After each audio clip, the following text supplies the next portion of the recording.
So I didn't know much about this place other than the fact that it existed. And to be honest, I didn't even really know that. I knew its general location. I didn't know its history. I didn't really know what I was walking into. But when I was making that gear video, I realized I needed shots of my stuff, but all of my stuff needed to be in the shots. So I had to ask one of my buddies with the DSLR if he could come and help me out. He showed up and I got the shots that I needed. And then he mentioned this abandoned house that happened to be on his property. And he said, hey, if you ever want to take pictures in there or anything, just let me know. So I waited a little while, a day, and then I asked him if I could go check it out. It was cool to explore an abandoned building and not be breaking the law. But, and this is kind of weird, it takes a little bit of the danger out of it, and the danger is part of the fun. But it was pretty cool. I didn't have to hop through a window. I didn't have to climb under any boards or check the doors to see if they were open.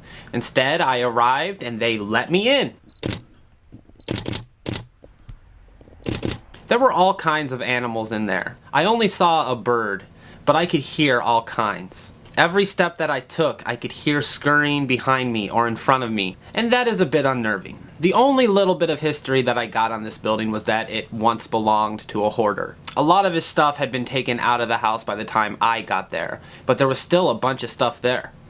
The craziest thing is that there were family photo albums there. There were dusty 8x10 portraits just sitting on a table. Some of them didn't even look that old, like mid-70s, early 80s, I would guess. The person had an extensive collection of 8-tracks, which I appreciated. There were still coats hanging up, and a couple rooms were just completely full to the brim of just refuse. My favorite room in the house was probably the kitchen, because in an attempt to let the city know that they were trying to fix it up, there is like a brand new window sitting there, and it's in front of a room that is just completely destroyed. And there were a million doors in that house.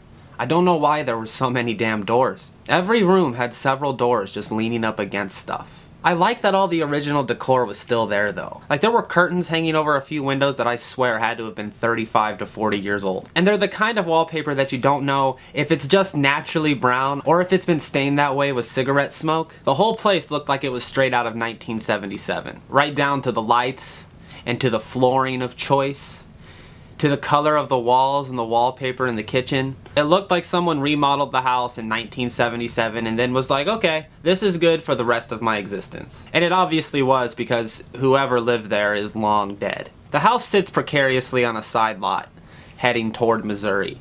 And if you weren't paying attention, you would miss it entirely. And I don't really have a whole lot else to say about it beyond that, so I'm just gonna make a little montage here set to music. I'm really stoked that I got a chance to use a Chopin song at the beginning of this. Enjoy.